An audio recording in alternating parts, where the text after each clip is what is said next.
Hello అండి, hi, welcome back to my channel Indotech Telugu channel.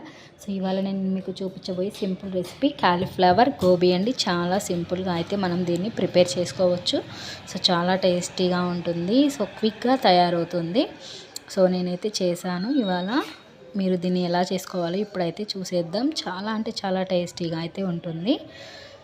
So చూసారు కదా, cauliflower నేను ఆల్రెడీ చిన్న చిన్న పీసెస్ తీసేసుకొని వీటిని కొంచెం హాట్ వాటర్లో మనం ఒక 10 నిమిషాల నుంచి తీసేసుకోవాలి. సో నేను ఆల్రెడీ హాట్ వాటర్లో ఒక 10 మినిట్స్ కాలీఫ్లవర్ అయితే ఉంచేసాను. సో దాంట్లో ఏదైనా పురుగు పుట్ర ఉంటే చనిపోతుంది. సో నెక్స్ట్ దీనికి కావాల్సిన ఐటమ్స్ వచ్చేసి కొంచెం గరం మసాలా, ఒక టీ స్పూన్ కారం, ఒక టీ స్పూన్ సాల్ట్ అండ్ కొంచెం కరివేపాకు, ఒక గ్రీన్ చిల్లీ, కొంచెం అజినోమోటో అండ్ టేస్టింగ్ సాల్ట్ అంటారు కదా, సో అది, ఒక హాఫ్ చెక్క నిమ్మకాయ, ఒక టీ స్పూన్ మైదా అండ్ ఒక టీ స్పూన్ కార్న్ఫ్లోర్. సో ఇప్పుడు ఇవన్నీ మనం ప్రాసెసింగ్ ఎలా చూసేద్దామా. సో ఆ కాలీఫ్లవర్లో ఒక టీ స్పూన్ మైదా చూపించాం కదా, ఒక teaspoon cornflour, so next వచ్చేసి కరివేపాకు అండ్ ఒకటి గ్రీన్ చిల్లీ. సో ఇందాక మనం మసాలాలు చూపించాం కదా, సో అవన్నీ మనం దాంట్లో వేసుకోవాలి. అవన్నీ దాంట్లో వేసుకొని ఒక హాఫ్ చెక్క లెమన్ కూడా మనం దాంట్లో పిండుకొని బాగా మనం మిక్స్ అయితే చేసుకోవాలి. సో ఒక టేబుల్ స్పూన్ పెరుగు కూడా యాడ్ చేస్తున్నాను. సో టేస్ట్ అయితే బాగుంటుంది. సో వాటన్నిటిని బాగా మిక్స్ చేసుకోవాలి. సో కొంచెం అల్లం వెల్లుల్లి పేస్ట్ కూడా యాడ్ చేస్తున్నాను.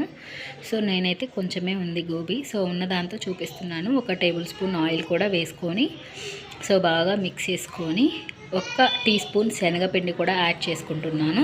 సో శనగపిండి కూడా యాడ్ చేయడం వల్ల చాలా టేస్ట్ అయితే వస్తుంది. సో ఫుడ్ కలర్ కూడా యాడ్ చేసుకోవచ్చు. నేనైతే ఏ ఫుడ్ కలర్ యాడ్ చేయట్లేదు. కొంచెం ఫుడ్ కలర్ అయితే యాడ్ చేస్తే బాగా కలర్ఫుల్గా ఉంటుంది. సో ఒక హాఫ్ చెక్క లెమన్ అయితే దాంట్లో పిండేసుకొని బాగా మిక్స్ చేసుకొని ఒక 10 నిమిషాలు అయితే మూత పెట్టేసుకొని పక్కన అయితే ఉంచేద్దాం. సో చూసారు కదా, 10 నిమిషాలు అయితే పక్కన ఉంచేసాను. ఇప్పుడు మనం స్టవ్ మీద ఆయిల్ పెట్టేసుకుందాం. సో ఇదైతే 10 మినిట్స్ నానబెట్టాను. సో స్టవ్ మీద ఆలోపు బాండీ పెట్టేసుకొని ఆయిల్ కూడా పెట్టేసుకున్నాను. సో హీట్ అయిందో లేదో చూసుకొని మనం జాగ్రత్తగా దాన్ని అయితే డీప్ ఫ్రై చేసుకోవాలి. సో ఆయిల్ అయితే కాగింది అండ్ సో ఒక్కొక్కటి అలా ఆయిల్లో వేసుకొని మనం కొంచెం అవి రెడ్ కలర్ వచ్చేలాగా కొంచెం ఫ్రై చేసుకోవాలి. చాలా అంటే సూపర్గా ఉంటుంది. ఒకసారి ట్రై చేసి చూడండి. నాలాగా బ్రౌన్ కలర్ వచ్చేదాకా మనం వీటిని అయితే డీప్ ఫ్రై చేసుకోవాలి. సో ఒకసారి ట్రై చేసి చూడండి అబ్బా, నాలాగా కూడా చాలా బాగుంటుంది. సో నేను ఒక 2 వాయిలు అయితే వేసేసాను. సో డీప్ ఫ్రై చేసేసి పక్కకి తీసి పెట్టాను. సో క్విక్ అంటే డ్రైగా తినేవాళ్ళు ఇలా కూడా తినొచ్చు. సో నేను ఇవి డ్రై అయిన కాలినాక నేను మళ్ళీ ఇంకొకసారి బాండీలో అయితే వేస్తాను. సో చూసారు కదా, తీసేసాను, అవైతే ఫ్రై అయిపోయినాయి. సో నెక్స్ట్ అదే బాండీలో ఆయిల్ మొత్తం పక్కకు తీసేసి కొంచెం ఆయిల్ వేసుకొని దాంట్లో కొంచెం ఆనియన్ అండ్ కొంచెం క్యారెట్, అవి రెండు కొంచెం ఫ్రై అయిపోయినాక సో ఒక హాఫ్ టీ స్పూన్ కార్న్ఫ్లోర్ అనేది మనం కలిపి పెట్టుకోవాలి ఆల్రెడీ. సో ఆ క్యారెట్ ఆనియన్ కొంచెం ఫ్రై అయిపోయినాక అండ్ క్యాబేజీ కూడా యూస్ చేసుకోవచ్చు. సో నా దగ్గర క్యాబేజ్ లేదు, అందుకని ఓన్లీ క్యారెట్ అండ్ ఆనియన్ అయితే వేసుకుంటున్నాను.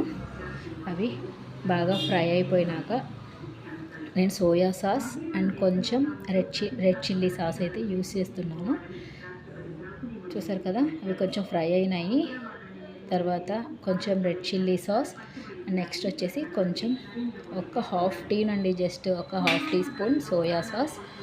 సో అవి కొంచెం ఫ్రై అయినాక కార్న్ఫ్లోర్, ఒక హాఫ్ టీ స్పూన్ కార్న్ఫ్లోర్ మనం వాటర్లో కలుపుకొని దాన్ని వేసుకొని కొంచెం మనం ఫ్రై చేసుకొని మనం ఇందాక ఫ్రై చేసుకున్న కాలీఫ్లవర్ గోబీ కూడా మనం దాంట్లో వేసుకొని మిక్స్ చేసుకోవాలి. సో చాలా సూపర్గా ఉంటుంది. అదంతా బాగా మిక్స్ చేసుకొని కొంచెం సేపు మనం స్టవ్ మీద ఉంచితే జ్యూసీగా అయితే రెడీ అవుతుంది.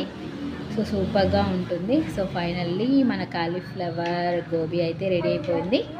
ప్లేట్లోకి తీసుకొని దానిపైన little bit of salt and కొంచెం కారము, సో ఆనియన్స్తో గార్నిష్ చేసుకుంటే యమ్మీ కాలీఫ్లవర్ గోబీ అయితే రెడీ అయిపోతుంది. సో నా వీడియో కనుక మీకు నచ్చినట్టయితే లైక్ చేయండి, షేర్ చేయండి, సబ్స్క్రైబ్ చేయండి.